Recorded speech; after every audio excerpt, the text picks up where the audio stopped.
Alright, what's up guys, Single Player Nacho here, back with another unsolved Resident Evil mystery. This time, we're looking at Rachel Foley's mysterious appearance, or disappearance, in Resident Evil Revelations. Many of you may be wondering, who the hell is Rachel Foley? And to be fair, Rachel was only in the game for about 5 minutes. And in those 5 minutes, she was already dead. All we can hear is Rachel's blood-curdling scream from afar, and then we find her lying in a pool of her own blood. Many of Rachel's fans have wondered if her role in the game was diminished or scrapped. Others see Rachel as just a simple character who served her purpose, but I think there's a bigger idea behind this undeveloped character. Let's take a look at how Rachel was introduced in the actual game. This cutscene serves as a prequel to the events during Revelations, just before Jill Valentine, the actual protagonist, arrives on the scene. Rachel is essentially doing what Jill does within her first few minutes on the Queen Zenobia, investigating the deadly ship and, unbeknownst to Rachel, its fishy, disgusting creatures. Rachel finds gross BOW slime and, along with it, the T-Abyss-infected ooze monsters. She dodges the ooze as best she can, and to be fair, she does a decent job at doing so, but Rachel is completely alone on this mission. It doesn't take long for one of these things to infect her. Soon after, Rachel is cornered and succumbs to the ooze.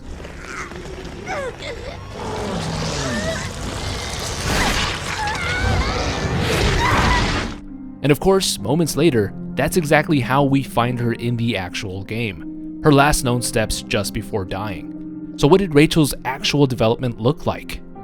This. The picture you're looking at was the first iteration of Rachel Foley. Well, I should explain this a little bit more. The creature thing in this photo is what Rachel replaced ultimately in the final version of Revelations 1. This abomination is known as Richard, who was also an FBC agent who eventually found his demise to the ooze creatures. I think you can put 2 and 2 together to figure out what Rachel's ultimate fate was.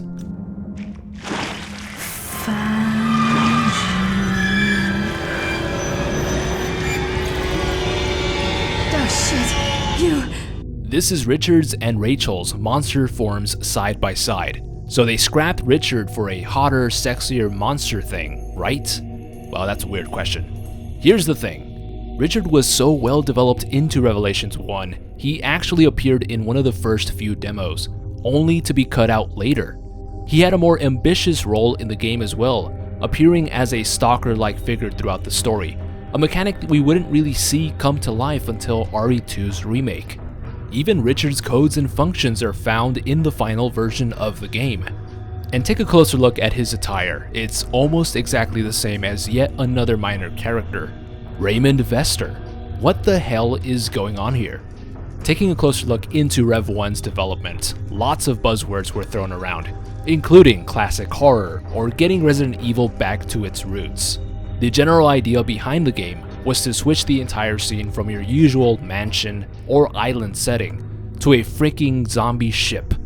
Maybe the first iteration of the game had a new protagonist, like Rachel, but to further subvert the horror tone, they completely mutilated her, being nearly unrecognizable in her mutated form. I think what baffles those who have played Revelations is how detailed Rachel was, only to then be reintroduced as a monster.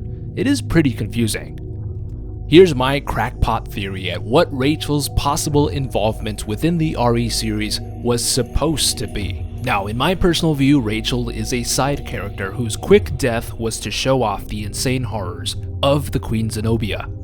Again, I'm going out on a limb here, or in Rachel's case, many limbs. From the introduction, we can gather that Jill Valentine's job and Rachel Foley's job are exactly the same by design. Both enter the Queen Zenobia to investigate its abandonment and to find any ties to Velcro.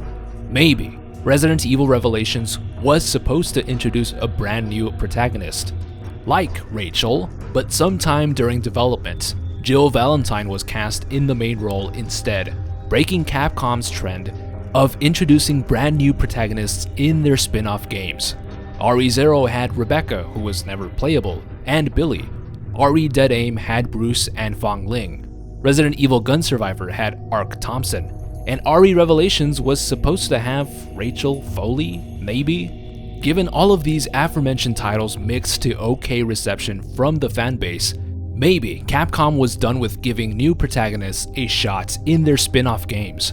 The only exception to the rule is Claire Redfield in Code Veronica, but many pencil that title as a mainline game. And again, this theory is from the outside looking in. Could it be that Capcom lost faith in new original characters, or did they just want a hot-ass squid woman chasing you around to give you weird feelings about the whole thing? I mean, that's horror in itself.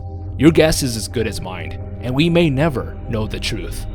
Well, thank you so much for checking out this video. I hope you enjoyed it. If you like Resident Evil playthroughs and horror game playthroughs, check out the second channel, link will be in the description. I would really appreciate that. Do you think Rachel Foley would have made a more interesting protagonist compared to Jill Valentine? I know it's a dumb question, comparing an original character to a new character, but let me know. Don't forget to like and subscribe for more horror lore, lists, and mysteries. Have an awesome rest of your day, and as always, stay single.